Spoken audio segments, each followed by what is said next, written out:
Good evening, नमस्कार। मैं राजेंद्र सिंह स्वागत करता हूं आप लोगों का अपने यूट्यूब चैनल पर्णिका इंस्टीट्यूट पे।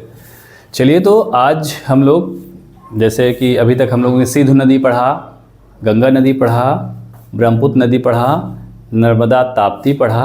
अब हम प्रायद्वीपीय भारत की और नदियाँ जो महत्वपूर्ण नदियाँ हैं, जिसमें से गोदावरी, कृष्णा, कावेरी, महानदी, इन नदियों के बारे में आज इस वीडियो के माध्यम से, इस क्लास के माध्यम से हम लोग क्या करेंगे, पढ़ेंगे आज। ठीक है, इस सेशन के माध्यम से हम लोग इस चीज़ को पढ़ेंगे। लेकिन इसको पढ़ने से पहले हम लोग एक चीज़ बता दें आपको, प्रायद्वीपीय भारत का स्ट्रक्चर मैंने जब आपको नर्मदा ताप्ती पढ़ा रहे थे तो उसमें बताया भी था। फिर भी आप ये समझ लीजिए प्रायद्वीपीय भारत क्या है और ये नदियाँ कौन कौन सी हैं महत्वपूर्ण जो आप पढ़ने जा रहे हो।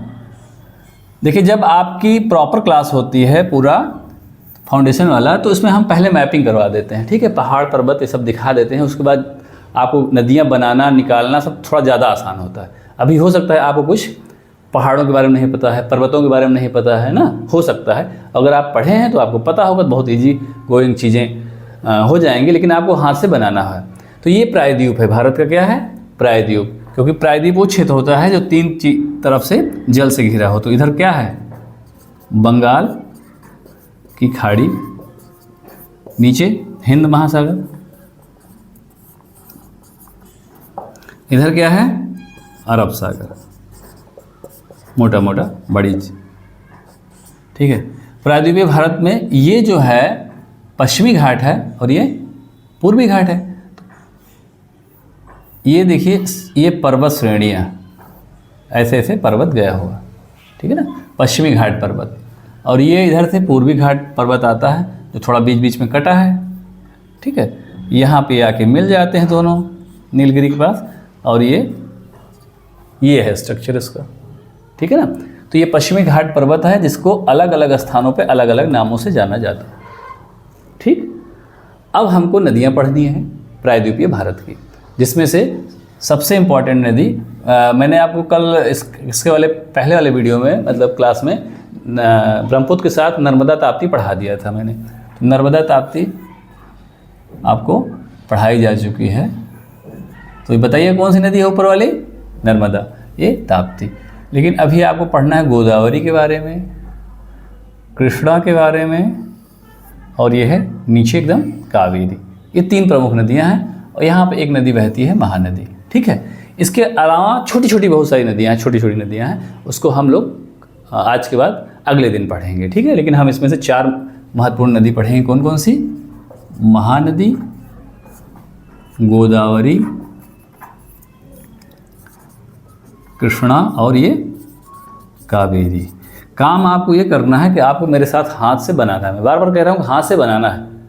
ठीक है, जो लोग मेरे साथ सेट हो जाएंगे और 5-6 दिन लगातार हाथ से बना लेंगे, उसके बाद आप नदियों का क्वेश्चन कहीं से भी, किसी भी विषय का, मतलब किसी भी एग्ज़ाम का आप देखिएगा, मुझे पूरी उम्मीद है कि आप उसको सही करेंगे, गलत नहीं करेंगे, और वो बहुत इजी लगेगा, बहुत आसान लगेगा आपको। ठीक है, फिर कोई भी टीचर आपको पढ़ा रहा हो पीपीटी के माध्यम से, डिजिटल बोर्ड के माध्यम से, आपको लगेगा अरे मैं तो इसको पढ़ा हूँ। ठीक है, क्योंकि जब आप हाथ से बनाते तो आपके दिमाग में सेट हो जाता है। जैसे आपने देखा, अगर आपने कोई भी वीडियो या क्लास जैसे सो यूट्यूब पे रिकॉर्ड हो जा रही हैं लाइव क्लासेस, तो उसके बाद भी अगर आप देखते होंगे वीडियो, चाहे गंगा नदी तंत्र का देखिए, यमुना नदी तंत्र का देखिए, ब्रह्मपुत्र का देखिए, और हाथ से बनाए होंगे, तो जैसे मैं नाम ले रहा हूँ गंगा नदी तंत्र, तो उसकी सारी नदियाँ आपको दिमाग में तुरंत सेट हो जा रही होंगी। क्यों सेट हो रही है ना? हाँ, तो ऐसे ही ये सारी नदियाँ आपके दिमाग में तुरंत आ जाएंगी। ठीक है, तो इसमें ये प्रायद्वीपीय भारत की नदियाँ हैं। प्रायद्वीप जो है कैसा है, भारत की नदियाँ जानते होंगे सब लोग, दो प्रकार से हैं। एक हिमालयन नदियाँ जो हिमालय से निकलती हैं, जिसमें से आपने पढ़ ही लिया है, सिंधु है, गंगा है, ठीक है, इधर ब्रह्मपुत्र। ठीक है, ये तीन प्रमुख नदियाँ हैं जो हिमालय से निकलती हैं। लेकिन जो प्रायद्वीपीय क्षेत्र से निकलती हैं, प्रायद्वीपीय क्षेत्र आप जानते हैं गोंडवाना लैंड का भाग है। गोंडवाना लैंड प्राचीन है, तो प्राचीन होने के कारण क्या है, कठोर क्षेत्र है। कठोर क्षेत्र से क्या होगा, एक तो यहाँ पर पानी ज़्यादा नहीं मिलता है, क्योंकि यहाँ पे ये जो पश्चिमी घाट पर्वत है इसकी ज़्यादा हाइट नहीं है। ज़्यादा हाइट ना होने से क्या है, बर्फ़ मिलती नहीं है। तो ये साल भर वर्षा के जल पर ज़्यादातर आधारित हैं। तो ये नदियाँ सदा नीरा नहीं होती हैं, मतलब साल भर इनमें पानी नहीं होता है। जबकि हिमालय की नदियों में क्या होगा, साल भर पानी होगा। ठीक है। दूसरा, इनका जो मार्ग होगा सीधा होगा ज़्यादातर, कारण क्योंकि पानी की मात्रा कम और कठोर चट्टान या कठोर मिट्टी या कठोर क्षेत्र में बहने के कारण ये ज़्यादा निक्षेप या अपर्दन नहीं कर पाती हैं। अपर्दन का मतलब ज़्यादा काट छाट नहीं कर पाती हैं, ठीक है। जबकि ये वाली नदियाँ, इसमें पानी बहुत ज़्यादा होता है, कोमल क्षेत्र में बहती हैं, तो कोमल क्षेत्र को आसानी से काट देती है, तो इनकी गहरी घाटी होगी। क्या होगी? गहरी घाटियाँ होगी, जबकि इनकी गहरी घाटियाँ नहीं होंगी, ठीक है। पानी की मात्रा भी कम होगी। तो ये 4-5 बेसिक डिफरेंस हैं। जब हम लोग, मैं आपसे बार बार कह रहा हूँ कि जब फाउंडेशन वाली क्लास होगी जो दिसंबर के बाद स्टार्ट होने वाली है, तो ज्योग्राफी में हम लोग 4 महीने में, लगभग 4 महीने आपको लगेगा, 4 मंथ में हम लोग छोटी से छोटी हर चीज़ पढ़ लेंगे, ठीक है।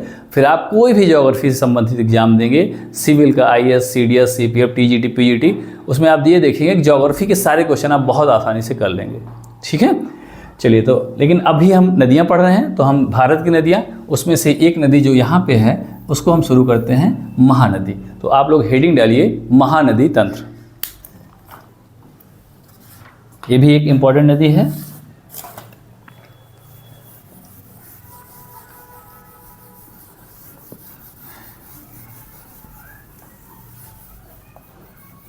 महानदी आपने डाल दिया। अभी क्या आपके दिमाग में महानदी का कोई स्ट्रक्चर बना? जैसे मैंने नाम लिया महानदी, तो कोई दिमाग में आपके चित्र बना उसका? अगर कभी आप हाथ से बनाए होंगे तो ज़रूर बन गया होगा। अगर नहीं बनाए हैं तो मैं आज आपको सिखा दूंगा। देखिए, जैसे क्लास ख़त्म होगी आपके दिमाग में महानदी का एक स्ट्रक्चर होगा, ठीक है। चलिए लिखिए। तो सबसे पहले आप बनाइए महानदी को। ये कैसे बहती है, इसका स्ट्रक्चर कैसा है? तो कुछ महानदी यूं ऐसे जाती है,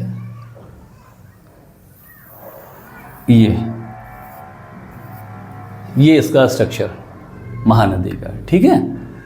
अब ये कहाँ से निकलती है? जहाँ से निकलती है उस स्थान को क्या कहते हैं? उद्गम। ये इसका उद्गम क्षेत्र है। और जहाँ ये सागर में मिलती है जाके, तो ये बंगाल की खाड़ी में मिलेगी ना,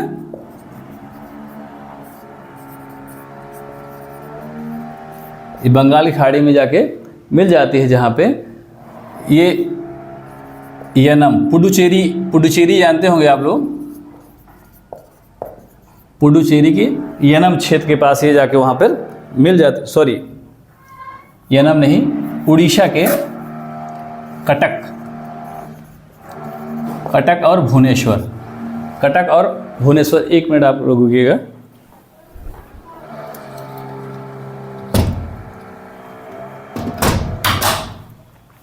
कटक और भुवनेश्वर जहाँ पे है, वहाँ पे आपको ये जाके सागर में मिल जाती है। कटक आप लोग सुने होंगे, और ये भुवनेश्वर उड़ीसा की राजधानी, ठीक है। अब ये निकलती कहाँ से है, किस स्थान से निकलती है? तो सिंहवा श्रेणी, लिख लीजिएगा, सिंहवा श्रेणी से ये निकलती है, ठीक है। छत्तीसगढ़ में है ये सिंहवा श्रेणी, छत्तीसगढ़ के रायपुर जिला है ना। सिंहवा श्रेणी से ये नदी निकलती है। अब देखते हैं हम इसकी प्रमुख सहायक नदियाँ कौन है ना, यही हमारा पढ़ाने का स्टाइल है। कहाँ से निकली, कहाँ समाप्त हुई, उसका स्ट्रक्चर क्या है, प्रमुख सहायक नदियाँ इसकी क्या हैं, और इस पर परियोजना कौन कौन सी है, ठीक है। किस नदी पे कौन सी नदी घाटी परियोजना है, कौन सा जलाशय है, यही आपसे पूछा जाता है। तो सबसे पहले देखिए, ये नदी यूँ जा रही है, ठीक है। ये नदी इस डायरेक्शन में बह रही है। तो सबसे ऊपर से यहाँ से देखिए एक नदी आके मिलती है, इसका नाम है शिवनाथ। आपसे पूछा जाए शिवनाथ, ठीक है, शिवनाथ किसकी सहायक है, तो किसकी हो गई? ये नदी कौन सी मैंने बताया है? महानदी, है ना। महानदी तंत्र हम लोग पढ़ रहे हैं। तो शिवनाथ जो है इसके ऊपर से आती है।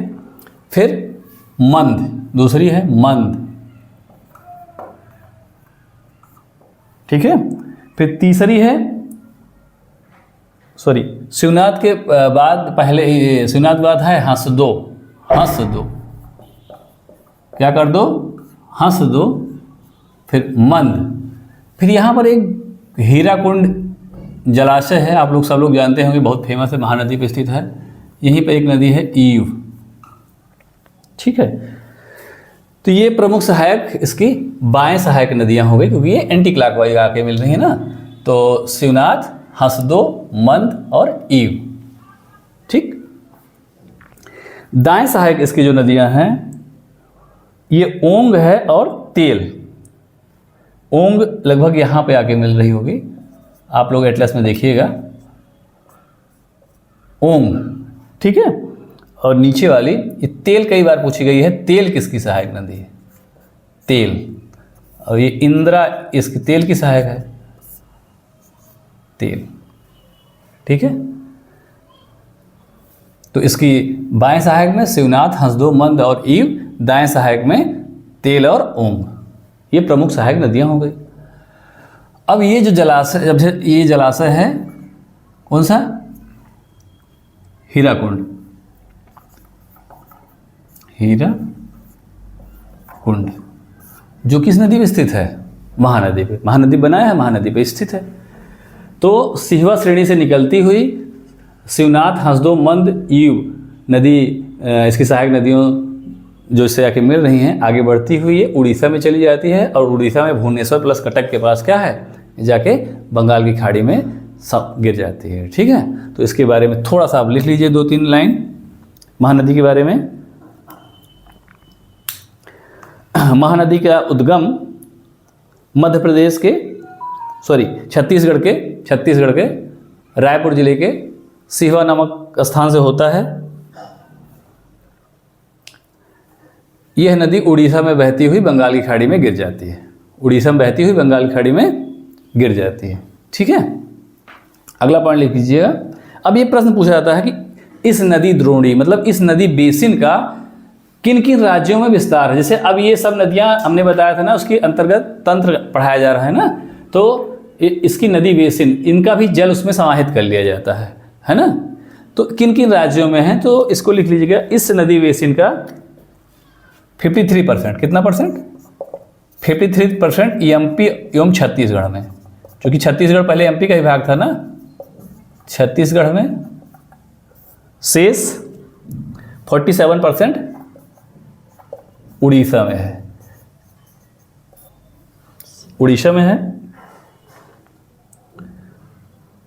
प्रमुख सहायक नदियां आपको पता ही हो गई हैं, इसको आप लिख लीजिएगा।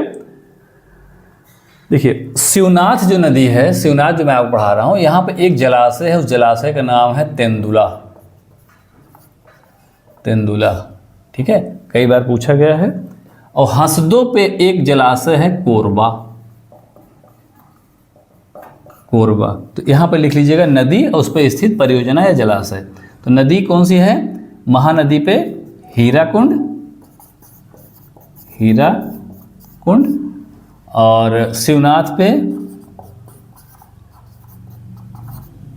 तेंदुला। ये लिखने से क्या होगा कि आप अगर यहाँ से भूल भी रही हैं, कुछ चीज़ें कम देख पा रहे हैं, तो आपका एक बार लिखा भी हुआ है, एक बार आपका बनाया भी हुआ है, उससे आपके दिमाग में अच्छे सेट हो जाएगा। और तीसरा जो है वही हसदो पे कोरबा जलाशय स्थित है। ठीक है, तो महानदी के बारे में बस इतना ही। हम लोग अब अगली नदी पढ़ेंगे गोदावरी। कौन सी नदी है अगली? जो दक्षिण प्रायद्वीपीय भारत की सबसे लंबी नदी है, गोदावरी। ये नदी एक बार शॉर्ट रिवीजन हम मार देते हैं। तो सिहवा नामक श्रेणी से, आप सबको आंखें बंद करिए, सिहवा नामक श्रेणी से आपको निकलते हुए दिखाई दे रही नदी। ठीक है, आगे बढ़ी नदी, उसके साथ आगे मिली शिवनाथ, फिर हसदो, फिर मंद, फिर ईव। शिवनाथ पे कौन सा जलाशय? तेंदुला जलाशय। ठीक है, ईव जहाँ मिल रही है वहाँ पे कौन सा जलाशय? हीराकुंड जलाशय। उसके बाद ये नदी आगे बढ़ते हुए उड़ीसा में कटक या भुवनेश्वर के पास जो है बंगाल की खाड़ी में गिर जा रही है। दाहिने साइड से एक नदी आ रही है, उसका नाम है तेल। तेल की सहायक इंदिरा। ठीक है, बस आपको इतना ही जानना है। चलिए अब हम अगली नदी की बात कर रहे हैं, जिसका नाम है गोदावरी। बहुत इंपॉर्टेंट नदी ये भी है, दक्षिण की गंगा इसके बोलते हैं, और प्रायद्वीपीय भारत की सबसे लंबी नदी है ये। ठीक है, ये नासिक सुने होंगे, जहाँ पे कुंभ लगता है। कहाँ कहाँ कुंभ लगता है? 4 स्थान है, थोड़ा आप कमेंट में बताइएगा सब लोग। चारों स्थानों का नाम जहाँ कुंभ लगता है: हरिद्वार, प्रयाग, नासिक और उज्जैन। मध्य प्रदेश, क्षिप्रा नदी के किनारे, ठीक है, जो है ये कुंभ लगता है। तो ऐसे ही यहाँ पर निकल लगता है। तो अब सबसे पहले पढ़ने से पहले हम लोग क्या बनाते हैं, इसका स्ट्रक्चर। तो ये लगभग स्ट्रेट आपको दिखाई देगी नदी, ठीक है। जहाँ से निकलती है, तो कहाँ से निकलती है, नासिक, महाराष्ट्र में। कहाँ जाके, महाराष्ट्र के नासिक नामक स्थान पे निकलती है, यहाँ बंगाल की खाड़ी में, खाड़ी में जाकर गिर जाती है। लेकिन किस स्थान पे गिरती है, यनम, पुडुचेरी। पुडुचेरी आप जानते होंगे 4 जगह फैला हुआ है, एनम, माहे, कारेकल फैला है ना। हाँ, सब कई बार पूछा गया पुडुचेरी वाला और पुडुचेरी तो है ही। चलिए, तो ये इसके बाद इसकी अगली हम बात करेंगे, इसकी सहायक नदियाँ क्या है, मतलब कहाँ से निकली, उद्गम इसका कहाँ से हुआ, उद्गम नासिक से। बन गया सबका, बनाइए जल्दी फटाक से, बन गया, लिख लिया। उद्गम नासिक, कहाँ नीचे जाके कहाँ सागर में मिल रही, बंगाल खाड़ी में, यनम, पुडुचेरी के पास, ठीक है। अब हम बात करते हैं इसकी सहायक नदियों की। चूंकि ये नदी ऐसे जा रही है तो सबसे पहले बाएं सहायक नदियों की हम बात कर लेते हैं, ठीक है। तो दूधना, कौन सी नदी है, दूधना, पूर्णा। दूधना ये है, पूर्णा नीचे वाली है, आके इससे मिल गई। फिर अगली नदी है पेनगंगा, वेनगंगा, नीचे नाम इसका हो जाता है पर्णहिता, पर्णहिता। ये दूधना, पूर्णा, उसके बाद पर्णहिता। ये दोनों जो नदियां हैं, इनमें एक है इधर वाली पेनगंगा। तो कभी कभी पूछा जाता है पेनगंगा किसकी सहायक है, किसकी सहायक है, गोदावरी की। इधर वाली बेनगंगा, पेनगंगा, वेनगंगा। बीच में इसका एक नदी और भी है, वर्धा, ठीक है। फिर ये नदी आगे बढ़ी, उसका नाम बदल जाता है, जहाँ पेनगंगा वेनगंगा का संगम होता है, नाम हो जाता है पर्णहिता, ठीक है। पर्णहिता के बाद फिर एक नदी इधर से आती है, नाम है इंद्रावती। क्या नाम है, पूछा जाएगा, इंद्रावती बहुत बार पूछा गया, किसकी सहायक है, इंद्रावती, ठीक है। बन गई सबकी इंद्रावती, है ना। फिर जो लास्ट इधर से आ रही है एक नदी, उसका नाम है, ये देखिए,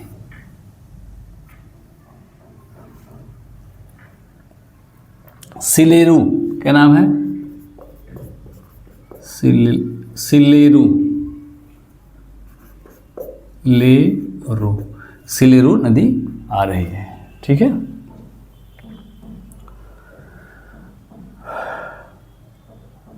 सिलेरू के एक सहायक है सबरी, बना लीजिएगा। सबरी किसकी सहायक है, सिलेरू की। इंद्रावती, फिर सबरी, अब सिलेरू की सहायक है, ठीक है। इसके बाद देखिए नीचे से एक महत्वपूर्ण नदी ये आ रही है, मंजरा, ये नदी आ रही है।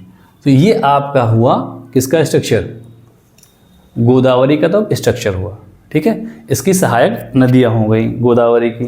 अब आपने देखा कि गोदावरी नासिक महाराष्ट्र से निकली, उसकी कुछ प्रमुख सहायक नदियाँ जो बाएं साइड से हैं, कौन सी है, दूधना, पूर्णा, पेनगंगा, वेनगंगा, उसी का नाम हो गया पर्णहिता, इंद्रावती, सिलेरू, ठीक है। फिर मैं बार बार ये कह रहा हूँ कि इन नदियों का पश्चिम से पूरब क्रम पहले अपने दिमाग में आप लोग बैठा लीजिए, बैठाइए आंखें बंद करके। सबको दूधना, पूतना दिखाई दे रही है, दूधना, पूर्णा, फिर पेनगंगा, वेनगंगा या पर्णहिता, अगर हाथ से बना रहे होंगे दिखाई दे रही होगी, ठीक है। फिर इंद्रावती, हाँ, आगे सिलेरू, ठीक है ना। नीचे से जो दाहिने साइड से आ रही है, इसका नाम है मंजरा, ठीक है। अब हम बात कर लें इस नदी पे कौन कौन सी प्रमुख नदी घाटी परियोजनाएं हैं। तो किस नदी पे कौन सी है, तो देखिए मंजरा पे है निजाम सागर, कौन सी है मंजरा पे? निजाम सागर, ठीक है। सिलेरू पे कई हैं, इस पे जालापुट, डुडमा और मुचकुंड, 3 बनाइए इस पे। मुचकुंड, जालापुट और डुडमा। तो ये है जालापुट पहला, जालापुट, डुडमा और मुचकुंड। ये तीनों नदियां, ये तीनों बांध किस पे हैं? परियोजनाएं किस पे हैं? सिलेरू नदी, मतलब आंध्रा से जो है निकलती है। ये तीनों कई बार पूछा गया है कि सिलेरू नदी पे कौन कौन सी परियोजना है, डुडमा फाल किस पे है, डुडमा फाल किस पे है, या परियोजना किस पे है, मुचकुंड परियोजना किस पे है, ठीक है। अब मैंने आपको बता दिया कि निजाम सागर किस पे है? मंजरा पे है। गोदावरी पे कौन सी है? गोदावरी पर भी एक परियोजना है, उसका नाम है पूचम पाद। ये परियोजना किस पे है? गोदावरी पे, ठीक है। तो परियोजनाओं की अगर हम बात करें तो निजाम सागर मंजरा पे, पूचमपाद गोदावरी पे, जालापुट, डुडमा और मुचकुंड किस पे है? सिलेरू नदी पे है, सिलेरू नदी पे है, ठीक है। सबको समझ में आया? बन गया सबका? ठीक है। तो थोड़ा सा आप लिख लीजिए गोदावरी के बारे में 2 लाइन। आप बनाए भले हैं लेकिन लिखना भी है ना, मैंने बार बार बताया। देखिए, गोदावरी नदी का उद्गम महाराष्ट्र के नासिक जिले से होता है और ये यनम के पास बंगाल की खाड़ी में गिर जाती है, ठीक है। नंबर 2 लिखिए, ये दक्षिण भारत की सबसे लंबी नदी है, या प्रायद्वीपीय भारत की सबसे लंबी नदी है। ये प्रायद्वीपीय भारत की सबसे लंबी नदी है। फिर आगे लिखिए, इसे दक्षिण की गंगा कहा जाता है। क्या कहा जाता है? दक्षिण की गंगा कहा जाता है, ठीक है। अब लिखिए, इस नदी पे जो प्रमुख परियोजनाएं हैं उसके बारे में लिख लीजिएगा। नहीं, इसको लिखने से पहले जल ग्रहण क्षेत्र, मतलब यह नदी किन किन राज्यों में कितना % इसका जल ग्रहण क्षेत्र है, कहाँ कहाँ से कितना जल ग्रहण क्षेत्र है, तो उसको लिखिए। महाराष्ट्र में जो है 49%, 49% ये कहाँ है? मुख्य रूप से महाराष्ट्र, ठीक है। एमपी और छत्तीसगढ़ में 20% है, 20% एमपी और छत्तीसगढ़ में है, ठीक। और जो शेष बचा, दोनों जोड़ लीजिएगा, 100 से घटा दीजिए, वो कहाँ पे है? जो शेष बचा वो आंध्र प्रदेश में है, ठीक है। शेष हिस्सा इसका जल ग्रहण क्षेत्र का, क्योंकि देखिए सिलेरू क्षेत्र किस में आएगा? आंध्रा में आता है ना, ठीक है। अब इसकी प्रमुख परियोजनाएं लिख लीजिएगा। तो यहाँ लिखिए नदी और यहाँ पर लिख लिए परियोजना। तो आपने देखा कि मंजरा पे कौन सी परियोजना है? निजाम सागर, निजाम सागर। गोदावरी पे कौन सी है? पूचम पाद, ठीक है। और सिलेरू पे कई ठो हैं, सिलेरू पे मुचकुंड, लिखिए जल्दी जल्दी। डुडमा लिख लीजिए, मैं नहीं लिख रहा, डुडमा और जालापुट, ठीक है।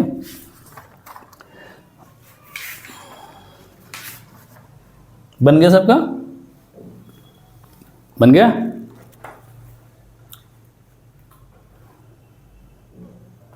चलिए, तो देखिए ये पूरा आपका गोदावरी नदी का स्ट्रक्चर है। किस नदी का? गोदावरी नदी पर।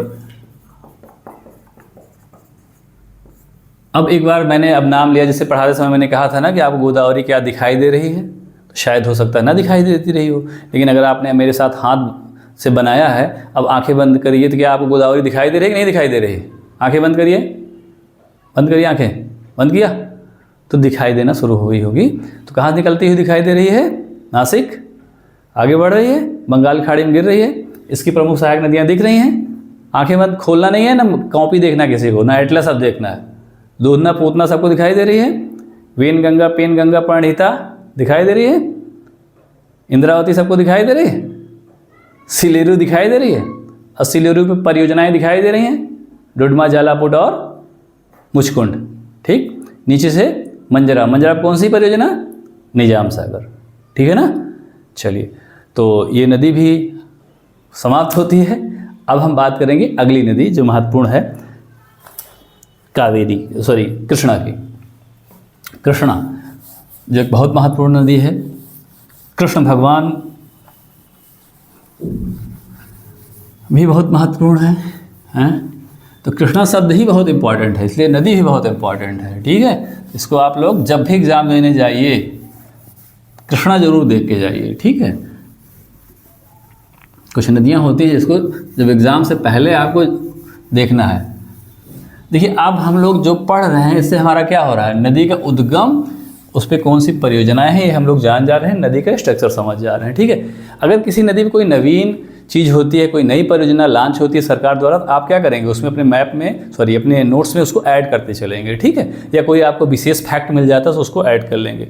देखिए, बहुत इसको लेकर नहीं परेशान होना है कौन सी नदी कितनी हाइट से निकल रही है, उसकी लंबाई क्या है, ये सब नहीं पूछा जाता है। ठीक है, अभी मैं बता दूंगा कि ये जितनी नदियाँ हैं इसमें सबसे बड़ी कौन है, सबसे गोदावरी बड़ी है, उसके बाद कौन है, उसके बाद कौन है, ये सब तो क्रम पूछा जाएगा कि सबसे लंबी नदी कौन, उसके बाद कौन सी, उसके बाद लंबी, ना कि मतलब लंबाई क्रम में नदियों को व्यवस्थित करिए। जैसे उसमें दे दिया गया गोदावरी, कृष्णा, कावेरी, महानदी, तो इन नदियों को आप कहा जाएगा कि लंबाई क्रम से अधिक से कम में व्यवस्थित करिए। ठीक है, लेकिन कितनी लंबाई किसकी है, इस टाइप के प्रश्न कहीं नहीं पूछे जाते हैं, इसलिए आप वहाँ पर ज़्यादा दिमाग नहीं लगाएंगे। और मैं बार बार कह रहा हूँ कि आप मेरा जो है लेक्चर जो भी है आप देख रहे हैं वीडियो या लाइव पढ़ रहे हैं, उसको पढ़ने के बाद आप नदियों से संबंधित कहीं से भी कोई भी एग्ज़ाम हो, चाहे वो सिविल सर्विसेज का एग्ज़ाम हो या यूपी पीसीएस का एग्ज़ाम है, यूपी पीसीएस, आरओ, दरोगा, सिपाही, पुलिस, किसी भी एग्ज़ाम के प्रश्न आप देखिए तो आप देखिएगा आपको मैक्सिमम उसमें से मिल जा रहे होंगे जो मैं आपको पढ़ा रहा हूँ। ठीक है, और अगर ना मिले तो आप हमको कमेंट करके बताइए, सर देखिए ये क्वेश्चन आया था, ये नहीं मिला। ठीक है, तो थोड़ा बहुत एक दो छूट सकता है। ठीक है, और मुझे उम्मीद है आप स्वयं भी कर लोगे। हाँ, तो मैं आपसे बार बार कहता हूँ कि अपने जीवन का 1 साल थोड़ा सा पढ़ाई में दे दीजिए। ऐसा नहीं कि उसमें एकदम सिर झुका के कहीं बाहर नहीं निकलना है, मौज मस्ती के साथ एक बढ़िया टेक्निक से, बढ़िया तरीके से पढ़ना है। ठीक है, चीज़ों को लिखते हुए पढ़ना है, बनाते हुए पढ़ना है। आप देखेंगे 1 से 1.5 साल के अंदर कोई भी नौकरी पा सकते हैं। ठीक है, जो और भाई नहीं बनाएंगे, नहीं करेंगे तो फिर आप स्वयं समझदार हैं। चलिए, तो अगली नदी हम लोग बात कर रहे हैं, कौन सी नदी है, कृष्णा नदी। हेडिंग डालिए कृष्णा नदी।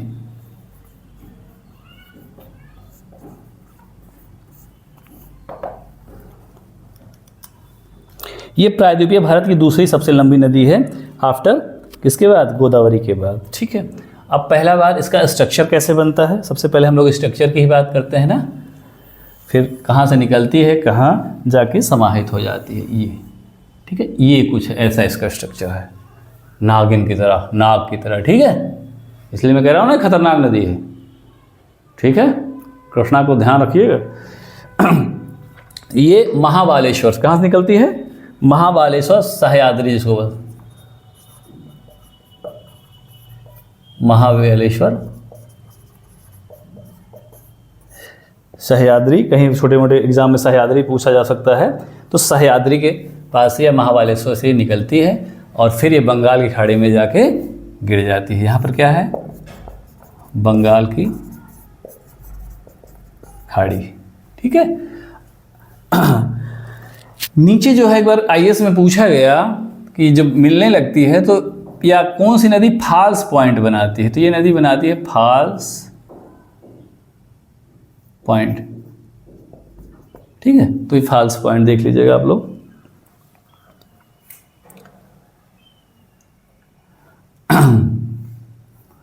अब इसके हम सहायक नदियों की बात करेंगे,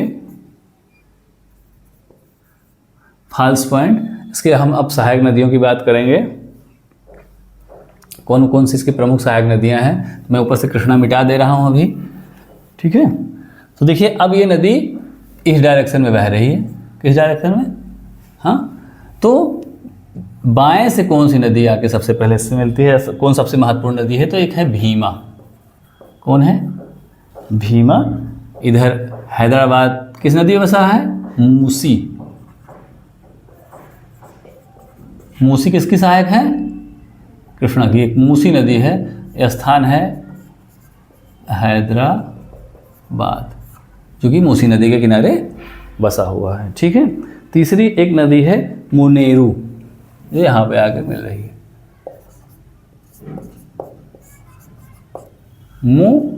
मुनेरू। ठीक है। चलिए अब इसकी हम लोग बात करेंगे दाहिने सहायक नदियों की। ठीक। तो एक प्रमुख नदी कोयना, नाम सुने होंगे आप लोग, कोयना। भूकंप आया था ना, यहाँ पे एक डैम भी बनाया गया, शिवाजी सागर कहते हैं। तो पहली नदी कोयना। पहले नदियाँ लिख लीजिए, फिर मैं इसकी कहानी बताऊंगा। उसके बाद पंचगंगा और दूधगंगा। पंचगंगा, दूध गंगा। ठीक है। फिर घाट प्रभा और माल प्रभा। घाट प्रभा और माल प्रभा, ये नदियाँ आके से मिल जा रही हैं। ठीक है। अब देखिए ये नदियाँ क्रम से लग गई ना, लग गई, तो आपका काम क्या होगा? यहाँ पे ये नदियाँ पूछी भी जा सकती हैं क्रम से। तो कोयना, पंचगंगा, दूध गंगा, घाट प्रभा, माल प्रभा, याद रखिएगा, पश्चिम से पूर्व। ठीक भाई। और ये ऐसे याद नहीं होने वाला है, ध्यान रखिएगा। जैसे आप एग्जाम में जाते हैं, कहते हैं ना क्या बताएं, ध्यान ही नहीं आ रहा है पश्चिम से पूर्व कौन पश्चिम। जब हाथ से बनाए रहेंगे तुरंत याद आ जाएगा। ठीक है। तो एक साल का टारगेट लेकर चलना है, एक साल में आपको नौकरी लेनी है अच्छी से अच्छी। ठीक है। अब ये आपके ऊपर डिपेंड करता है कि आप कौन सी नौकरी लेते हो। सिलेबस सबका एक जैसा है। आप सिपाही का भी सिलेबस वही है, भारत का भूगोल और विश्व का भूगोल। IAS का भी सिलेबस वही है, भारत का भूगोल और विश्व का भूगोल। तब आप अपना डिसाइड करिए, IPS बनना है कि सिपाही।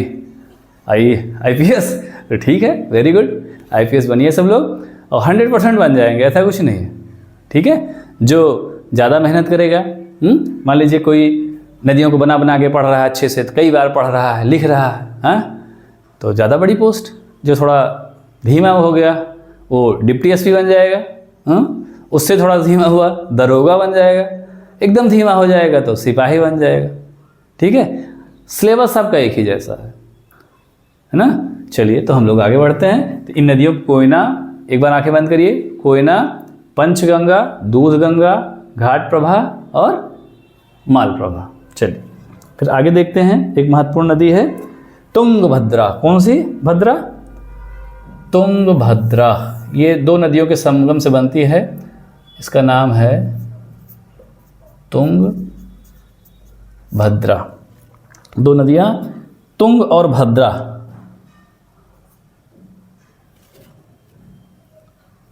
तुंग और भद्रा आपस में मिल जाती हैं, इसका नाम बन जाता है तुंगभद्रा। तुंगभद्रा की एक बहुत इंपॉर्टेंट सहायक हगारी, ध्यान रखिएगा, कई बार पूछा गया है। हंगारी या हगारी जो भी आप में आए ध्यान रखिएगा। ठीक है। तुंगभद्रा की सहायक है ये, हाँ, गलती नहीं होनी चाहिए, बनाइएगा। तो ये तो हो गई इसकी सहायक नदियाँ, किसकी? कृष्णा की। तो इधर कौन सी? भीमा, मूसी और मुनेरू। ठीक है। इधर से कोयना, पंचगंगा, दूधगंगा, घाट प्रभा, माल प्रभा और तुंगभद्रा। तुंगभद्रा के सहायक हगारी। अब इस पे हम देखेंगे किस नदी पे कौन सी परियोजना है। ठीक है ना।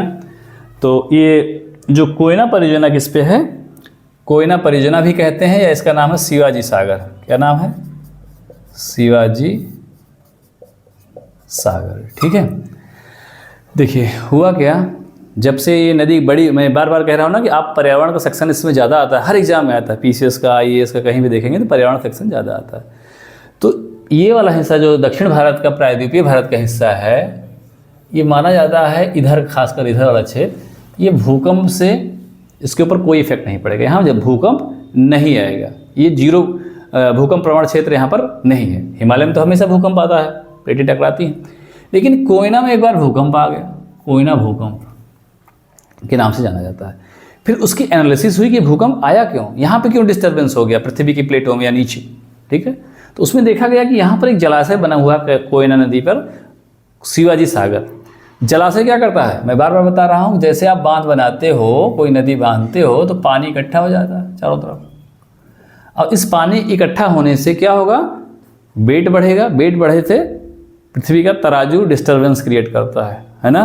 तो इसीलिए बड़ी नदी घाटी परियोजनाओं का जब ड्रॉबैक आपको लिखना होगा तो उसमें एक ये भी रहेगा, भूकंप का खतरा भी रहता, ठीक है। और उसका उदाहरण कोयना भूकंप में आप डालेंगे। जैसे अभी मैंने केन बेतवा प्रोजेक्ट में आपको यमुना में पढ़ा रहा था कि बड़ी नदी घाटी परियोजनाओं से क्या क्या समस्याएं हैं, तो आपने देखा था कि बहुत सारी ज़मीन जलमग्न हो जाती है, वन क्षेत्र जलमग्न हो जाते हैं, बहुत सारी वनस्पतियां समाप्त हो जाती हैं, स्पीसीज समाप्त हो जाती हैं, जीव जंतु समाप्त हो जाते हैं, लोगों को विस्थापित होने पड़ता है। और उसमें एक ये भी है कि बड़े भूकंप भी आ सकते हैं। इसलिए अब बड़ी नदी घाटी परियोजनाओं को हटाकर क्या किया जा रहा है, छोटी छोटी नदी घाटी परियोजनाओं पर ध्यान दिया जा रहा है, जिससे डिस्टर्बेंस कम क्रिएट हो, ठीक है। तो ये मेंस में लिखने को कभी कभी आता है या निबंध में लिखने को आएगा। चलिए, तो कोयना है कहाँ पे, शिवाजी सागर पे, बना लीजिएगा। और एक है हिडकल परियोजना, है बहुत बार पूछी गई है, हिडकल। हिडकल परियोजना किस पे है, बनाइए, घाट प्रभा नदी पर, घाट प्रभा पर हिडकल परियोजना। तुंगभद्रा पे यहाँ पर एक है शांति सागर, क्या है लिख लीजिएगा, ये भी बहुत बार पूछा गया है, शांति सागर परियोजना, शांति सागर परियोजना। और ये तुंगभद्रा जलाशय है ही इस पे, तो चूंकि ये तुंगभद्रा के नाम से है तो तुंगभद्रा नदी पे ही होगा, लेकिन ये तुंगभद्रा जलाशय भी इसको बना लीजिएगा, ठीक है। हगारी नदी पे एक बहुत इंपॉर्टेंट है बाणी बिलास सागर, इसको बनाइए, बाणी बिलास सागर, ठीक है। बाणी बिलास सागर परियोजना किस पे है, हगारी नदी पे। कोयना पे शिवाजी सागर, शांति सागर किस पे, तुंगभद्रा पर, बाणी बिलास सागर किस पे, हगारी पे। और यहाँ पर हिडकल परियोजना किस पे, घाट प्रभा पे। अब हम देख लेते हैं कृष्णा पे कौन सी प्रमुख परियोजना है। तो देखिए, अलमाटी बांध एक है, बहुत इंपॉर्टेंट, बहुत बार पूछा गया है, यहाँ पे बनाइए अलमाटी, बहुत बार पूछा गया, छोटे छोटे एग्जाम में पूछ लिया जाता है। अलमाटी बांध,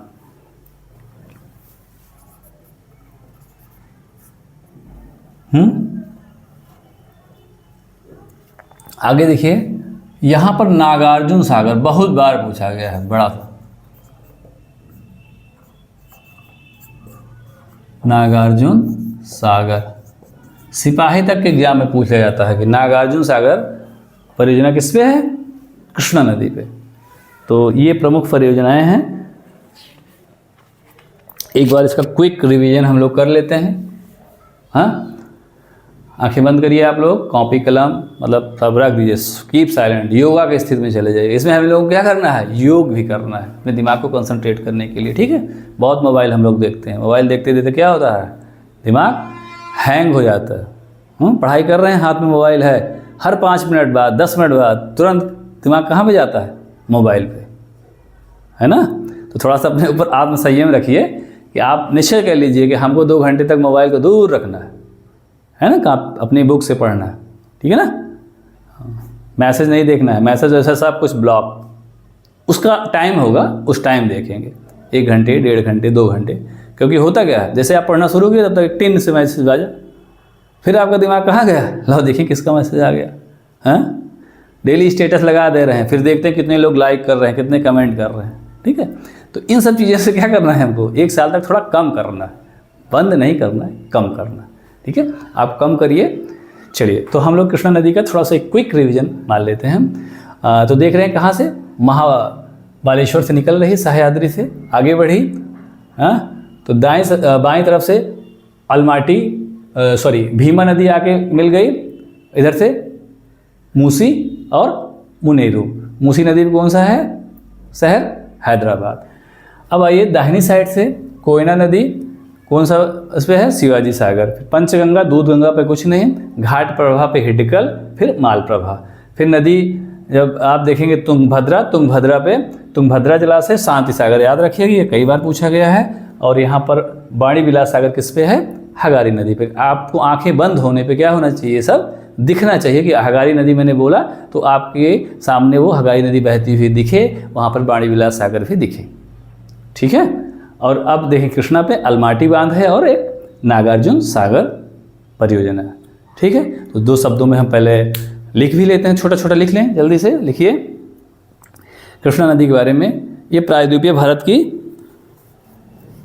भारत की दूसरी सबसे बड़ी नदी है, लंबी नदी है। आगे लिखिए, ये महाबालेश्वर के निकट से निकलकर बंगाल की खाड़ी में गिर जाती है। प्रमुख सहायक का आप देख ही रहे हैं, लिख लीजिएगा। अब हम इसका जल ग्रहण क्षेत्र देख लें, किस राज्य में इसका कितना परसेंट है, लिख लीजिए। कृष्णा का जल ग्रहण क्षेत्र 27% महाराष्ट्र में, महाराष्ट्र कितना परसेंट, 27%, कर्नाटक में 44% और आंध्रा में 29%। 44 कर्नाटक और 29 आंध्रा, ठीक है।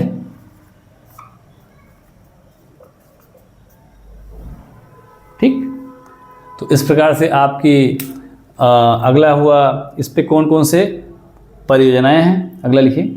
इस नदी पे, किस नदी पे कौन सी परियोजना है, तो कृष्णा नदी पे लिख लीजिए, यहाँ नदी बनाइएगा।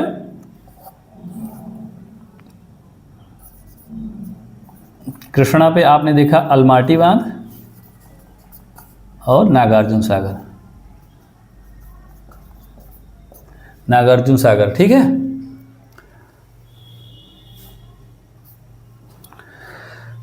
कोयना पे शिवाजी सागर, यहाँ कोयना लिखिए, फिर शिवाजी सागर। घाट प्रभा पे हिडकल, घाट प्रभा पे हिडकल। तुंगभद्रा पर शांति सागर या तुंगभद्रा जलाशय, शांति सागर है तुंगभद्रा जलाशय। हगारी पे वाणी विलास सागर जलाशय, हगारी नदी पे कौन सा सागर, वाणी विलास सागर, ठीक है। इस प्रकार से ये आपकी कृष्णा नदी भी समाप्त होती है, ठीक है। अब हम जो लास्ट नदी बची हुई है इंपॉर्टेंट दक्षिण भारत की, उसका नाम है कावेरी, उसको भी पढ़ लेते हैं जल्दी से। जैसे ये नदियों का सेक्शन लगभग आपका समाप्त हो रहा है, छोटी छोटी नदियाँ पढ़ेंगे, उसको हम अगले दिन पढ़ा देंगे, फिर भारत की सारी नदियाँ आपकी समाप्त हो जाएंगी। इससे अब आप सारे वीडियोस आप देख लीजिएगा यूट्यूब पे। उसके बाद ये देखिएगा कि आप नदियों से सेक्शन से जो क्वेश्चन आ रहे हों, कितने क्वेश्चन ऐसे हैं जो आप नहीं कर पा रहे हैं, तो नहीं शब्द शायद ही आपको वो दिखाई देगा। आप सारे को क्या कर लेंगे, एग्ज़ाम में कर लेंगे, ठीक है। एक बार आप सारा वीडियो देख लीजिएगा, 3-4 घंटे लगेंगे, ज़्यादा टाइम नहीं लगेगा सब देखने में। फिर आप जैसे मैं बता रहा हूँ उस तरह से आप बनाएंगे, आप ये पाएंगे कि आपने सारे क्वेश्चन जो है नदियों के सेक्शन से सही कर लिया है, ठीक है। अब आइए, लास्ट नदी है कावेरी। मैं 1 मिनट पानी पी लूँ।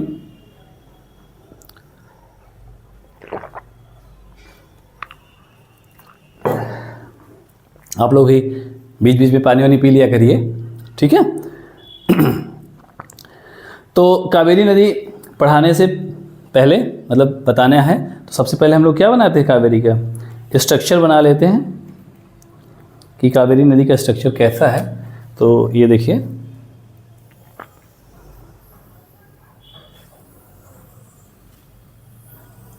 यूं, ठीक है। कावेरी का स्ट्रक्चर ये ब्रह्मगिरी पहाड़ी से निकलती है, ब्रह्मगिरी पहाड़ी से निकलेगी, उसके बाद ये जाके बंगाल की खाड़ी में गिर जाएगी।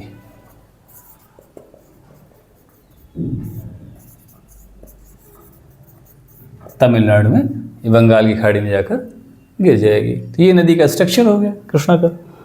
सॉरी कावेरी का हेडिंग डाल लीजिएगा, कावेरी नदी। ठीक, इसको बना लीजिए जल्दी से, आप लोग बनाइए।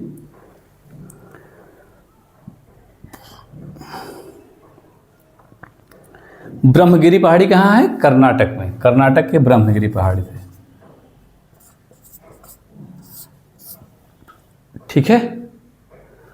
अच्छा, एक काम और, छोटा छोटी चीज़ें कभी कभी दिमाग में आ जाती हैं कि आपको भारत के राज्य सारे पता है ना, कहाँ पे कौन सा राज्य है। ना पता हो तो एक बार भारत का मैप बनाइए और सब लोग उस राज्यों को उसमें भर लीजिए। ठीक है ना। तो जैसे यहाँ पर महाराष्ट्र है ना, फिर गोवा, कर्नाटक, केरल, तमिलनाडु है ना, आंध्र प्रदेश, बीच में तेलंगाना, उड़ीसा, छत्तीसगढ़ ना, इसको आप बना लीजिएगा। तो कर्नाटक के कभी कभी क्या हो जाता है, हम लोग छोटी चीज़ें नहीं कर पाते हैं, और यहाँ से प्रश्न आएगा कौन कौन से राज्य ऐसे हैं जो अरब सागर से लगे हैं। अब बनाए रहेंगे तो आपको ध्यान रहेगा, गुजरात लगा हुआ है, महाराष्ट्र लगा है, गोवा लगा है, कर्नाटक लगा है। छोटे छोटे प्रश्न कभी कभी आ जाते हैं। अब बंगाल की खाड़ी से कौन से राज्य लगा है। और बनाने से एक फ़ायदा और होगा कि कोई किस राज्य की सीमा किस क्षेत्र से ज़्यादा लगी है, बनाते समय दिमाग में आ जाता है ना, कहाँ ज़्यादा लगाना है, कहाँ कम करना है। ठीक है, इसलिए बनाया करिए। चलिए, तो ये कर्नाटक के ब्रह्मगिरी पहाड़ी से निकलती है कावेरी आपकी। अब इसकी जो सहायक नदियां हैं, तो सबसे पहले हम लोग बाएं सहायक नदियों की बात करेंगे। इसकी सहायक नदियां तो कि दक्षिण भारत की है, इसमें वती लगा रहता है, तो हेमावती, सॉरी हेमावती लिखिए।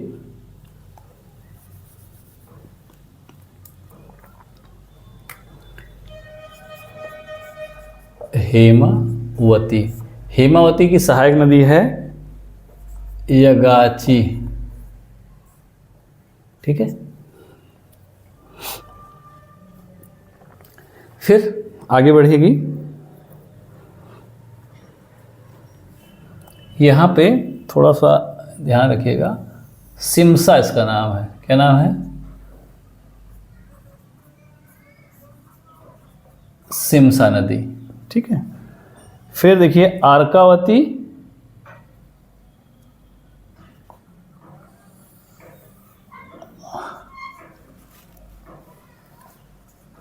अर्कावती।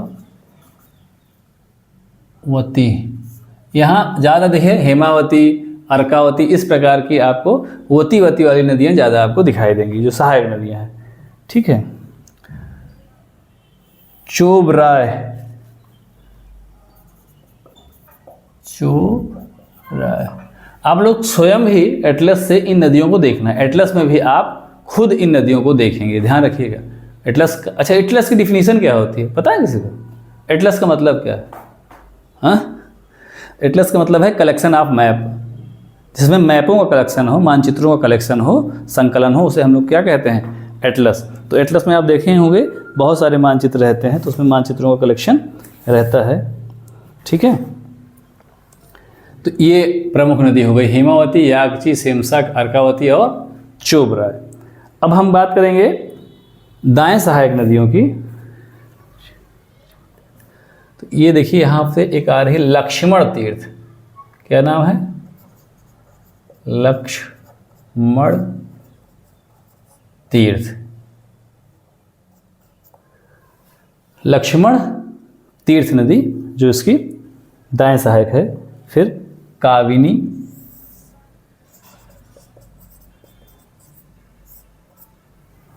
काविनी, फिर स्वर्गावती। कौन सी वती? स्वर्गावती। ठीक है,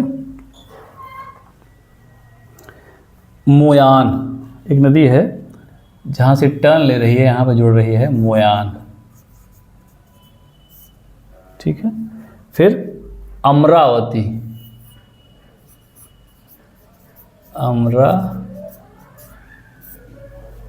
अमरावती। ठीक है, तो ये इसकी प्रमुख सहायक नदियां हैं, किसकी? कावेरी की। ठीक है, दाएं से बाएं से पहले हम बात करें, सबका बन गया? अच्छा, ये दाहिने वाली यहाँ शुरुआत है, लक्ष्मण तीर्थ, काविनी, स्वर्गावती, मोयान और अमरावती। ठीक, इनका भी क्रम ध्यान रखिएगा, ठीक है। इधर हेमावती, सिमसा, अर्कावती और चोबराय, ये नदियां हैं। अब हम देख लें, यहाँ से तो बहुत इंपॉर्टेंट क्वेश्चन आते हैं, अक्सर आते रहते हैं कि इस पे कहाँ पे कौन सा जलाशय है, किस नदी पे। तो पहले तो हम शुरुआत करते हैं इसकी जो सहायक नदियों पे जलाशय हैं या कोई परियोजना है तो हम लोग देख लेंगे। तो मोयान पे जो है एक है भवानी सागर, कई बार पूछा गया है इस पे, भवानी सागर, ठीक है। सिमसा पे एक सिमसा जलाशय है,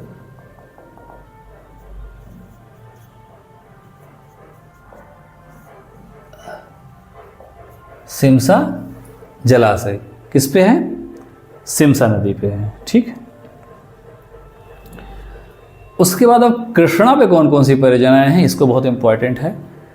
सॉरी, कावेरी पे कौन से, बार बार कृष्णा का नाम का पता नहीं क्यों आ रहा है। तो कावेरी पे कृष्णा राज सागर, ये बहुत बार कंफ्यूज करता है, इसका नाम है क्या, कृष्णा राज सागर। कृष्णा राज सागर है कावेरी पे, लग रहा है जैसे कृष्णा पे हो, है ना, लेकिन कृष्णा पे नहीं, ध्यान रखना, बहुत कंफ्यूज करती है कृष्णा। तो कृष्णा क्या करना है आपको, ध्यान रखना सबको, कृष्णा राज सागर, ठीक है। उसके बाद फिर इस पे एक है कावेरी फाल, बहुत बार पूछो, मान लीजिए नाम से ही पता चल जाएगा, कावेरी फाल। फाल क्या है, ऊपर से पानी गिरता है, ठीक है, बढ़ाया हूं मैंने आपको। फिर होगेनकल, क्या, होगेनकल एक परियोजना है, होगेनकल, होगेनकल परियोजना है जो स्टैनली जलाशय, यहीं पे इसके बाद बनने जाता है, ये बहुत बार पूछा गया है, स्टैनली जलाशय, इसको अंडरलाइन कर दीजिएगा, गोला कर लीजिएगा, कृष्णा राज सागर गोला कर लीजिएगा, स्टैनली जलाशय। फिर जो सबसे विवादित परियोजना शिव समुद्रम, हमेशा लड़ाई होती रहती है इसको लेकर,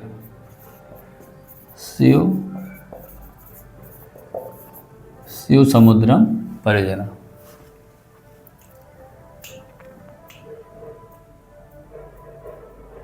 ठीक है। तो ये इस पे कृष्णा पे प्रमुख, सॉरी कावेरी पे प्रमुख परियोजनाएं हो गई। सहायक नदियां आपने देख ही लिया, परियोजनाओं को आप देख लीजिए, कृष्णा राज सागर है, कावेरी फाल है, स्टैनली जलाशय है, होगेनकल प्रोजेक्ट है, शिव समुद्रम परियोजना है, ठीक है। मोयान पर भवानी सागर है, सिमसा जलाशय किस पर है, सिमसा नदी पर, ठीक। तो ये इतना ही कावेरी के बारे में है, छोटा सा आप लिख लीजिए, 2-4 लाइन लिखिए। कावेरी नदी कर्नाटक के कुर्ग जिले से निकलती है, कुर्ग जिले के, कर्नाटक कुर्ग जिले के ब्रह्मगिरी पहाड़ी से निकलती है।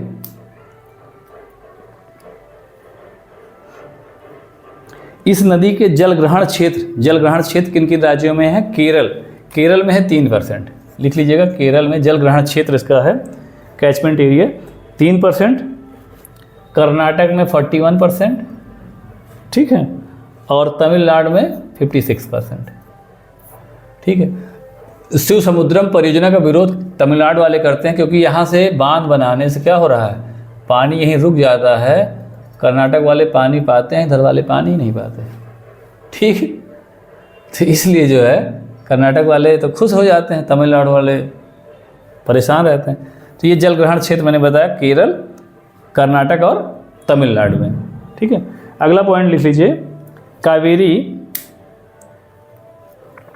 जब यहाँ पर गिरने लगती है बंगाल खाड़ी में तो 2 नदी द्वीप बनाती है, ठीक है, शिव समुद्रम और श्रीरंगपट्टनम, शिव समुद्रम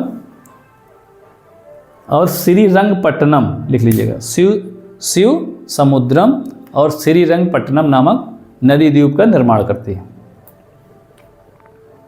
ठीक है। सहायक नदियां लिखवाने की कोई ज़रूरत नहीं है, आप देख ही रहे हैं। एक तरफ लिख लक्ष्मण तीर्थ, काबनी, स्वर्गावती, मोयान, अमरावती, इसको लिखिएगा और याद करिएगा, ठीक है।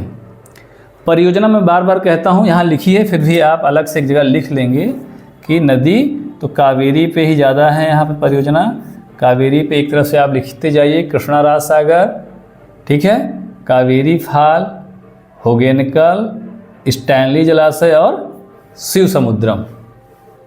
कौन कौन सी? कृष्णा राज सागर, कावेरी फाल, होगेनकल, स्टैनली जलाशय और शिव समुद्रम, ठीक है।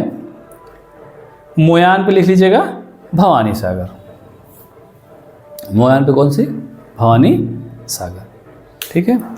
इस प्रकार से आपकी ये जो है कावेरी नदी भी आज समाप्त होती है। तो आज के सेशन में आज के इस क्लास में हम लोगों ने 4 नदियाँ पढ़ा। कौन कौन सी? महानदी, गोदावरी, कृष्णा, कावेरी। उनकी सहायक नदियाँ पढ़ा, उनके जो है सहायक नदियों के साथ किस नदी पे कौन सा प्रोजेक्ट है, इसको हमने देखा। और अगर आप नोट्स बनाने चल रहे होंगे तो आपका नदियों के सेक्शन का ठीक ठाक नोट्स बन गया होगा, क्योंकि हमने सारी प्रमुख नदियाँ पढ़ ली। अब छोटी छोटी नदियाँ बची हुई हैं, उनको हमको पढ़ना है, ठीक है। तो आज हम लोग इतना ही पढ़ेंगे। नेक्स्ट क्लास में जो अब नदियाँ छोटी हैं उनको हम लोग पढ़ के भारत की सारी नदियों को समाप्त करेंगे और पर्यावरण सेक्शन पर आ जाएंगे, क्योंकि पर्यावरण सेक्शन से देखते हैं कि बहुत ज़्यादा क्वेश्चन आता है, ठीक है। और सब नदियां आपको मुख्य रूप से पढ़ा दी गई हैं, कुछ ही नदियां बची हुई हैं जो आपको पढ़ाना है।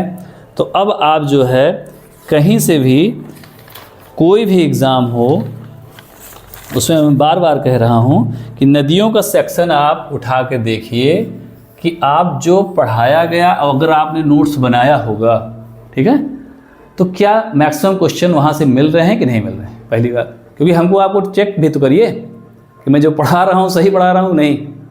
और मैं बात कर रहा हूँ यूपीएससी से लेकर सिपाही तक के एग्ज़ाम की, ठीक है, बड़ा चैलेंज है, हैं? तो आप एक बार हमको चेक करिए, मेरी पूरे वीडियो देखिए, मैं जैसे कह रहा हूँ नदियाँ बनाइए, और फिर उसके बाद नदियों के सेक्शन के किसी भी एग्ज़ाम के जो क्वेश्चन आए हुए हैं उनको आप क्या करेंगे, देखिए। तो मैक्सिमम क्वेश्चन आपको मिल जाएगा आपके नोट्स से, ठीक है। तो आपका नोट्स भी तैयार हो रहा है, ठीक है। कुछ आपको बुक्स भी लेनी पड़ेंगी, मैं आपको बाद में बताऊंगा, ठीक है, लेकिन बुक्स तो होनी ज़रूरी है। और 8 महीने तक आपको जीएस पढ़ना है और उसके बाद फिर उसका रिवीजन करना है। मतलब 1.5 साल के अंदर आप नौकरी पा सकते हैं और पा जाएंगे। अपने जीवन का 1.5 साल दे दीजिए बस, ठीक है। उसके बाद फिर देखिए आपको सारी नौकरियाँ मिल जाएंगी। और सिर्फ सोचने से, स्टेटस लगाने से ना तो आपको नौकरी मिलने वाली है ना कुछ, ठीक है ना। आप काम करिए, ठीक है, काम करिए, फल की इच्छा भगवान आपको स्वयं देंगे, ठीक है ना। चलिए, तो हम ये बता रहे थे कि अब जो कुछ छोटी मोटी नदियाँ छूटी हुई हैं उसको हम लोग एक क्लास अलग से लेंगे, उसमें मैं आपको पढ़ा दूंगा। भारत की नदियाँ ख़त्म हो जाएंगी। आपने देखा था कि यहाँ से जो गंगा आई थी 2 भागों में बट गई थी, मैंने गंगा पढ़ाया था, इसका नाम था हुगली। अब हुगली से मिली थी दामोदर,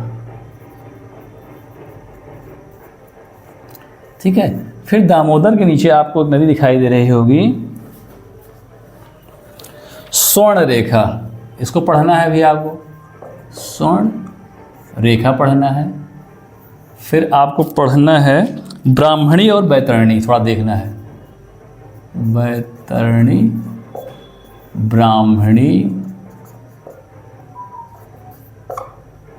ब्राह्मणी आपको देखना है। महानदी आपने पढ़ ही लिया, महानदी आपने आज पढ़ ही लिया है। इसके बाद गोदावरी आपने पढ़ लिया, कृष्णा आपने पढ़ लिया, एक आध 2 नदियां हैं पेन्नान जैसे है, कावेरी आपने पढ़ ही लिया। तो मैं क्या कहा यहाँ पे, गोदावरी,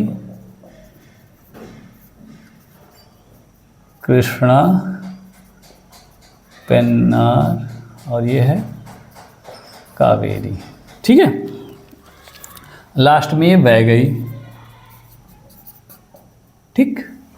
अब इन नदियों में बह गई आपको पढ़ना, पेन्नार पढ़ना है, ब्राह्मणी, बैतरणी, स्वर्णरेखा, और इधर की सारी नदियाँ आपको पढ़ा ही दिया हूँ, हाँ। लेकिन ध्यान क्या रखना कि आप इसको 2-3 बार बनाइए इसको, क्योंकि ये प्रश्न पूछा जाएगा।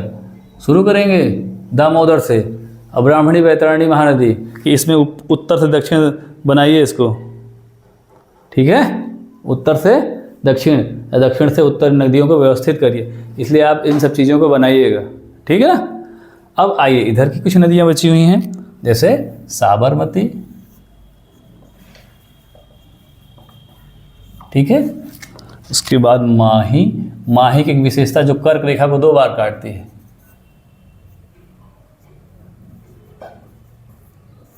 माही। नर्मदा ताप्ती आपने देख ही लिया है, नर्मदा ताप्ती, ठीक है। गोवा की 2 नदियां हैं, मांडवी और जुआरी है, पूछा गया है, मांडवी और जुआरी, ये गोवा में है। श्रावती। श्रावती जो कर्नाटक की है, सारगोप्पा जलप्रपात बनाती है, या गांधी नाम है, गांधी सागर, सॉरी महात्मा गांधी या सारगोप्पा, ये शरावती नदी हो गई। फिर पेरियार और भारत पूजा। पेरियार केरल में, पेरियार और ये भारत पूजा, ठीक है। नीचे एक पंबा नदी है, उसको भी केरल की है, झील है वहीं से, ठीक है। एक नदी जो राजस्थान में विलुप्त हो जाती है, माही नहीं, उसका नाम है लूनी। लूनी और घग्घर 2 नदियाँ, ठीक है। घग्घर, ये नदियाँ राजस्थान में ही समाप्त हो जाती हैं। इनका मिलन सागर से नहीं हो पाता है, ये आपका अरब सागर की नदियाँ हो गई, अरब सागर से मिलने वाली, और ये हो गई बंगाल की खाड़ी से,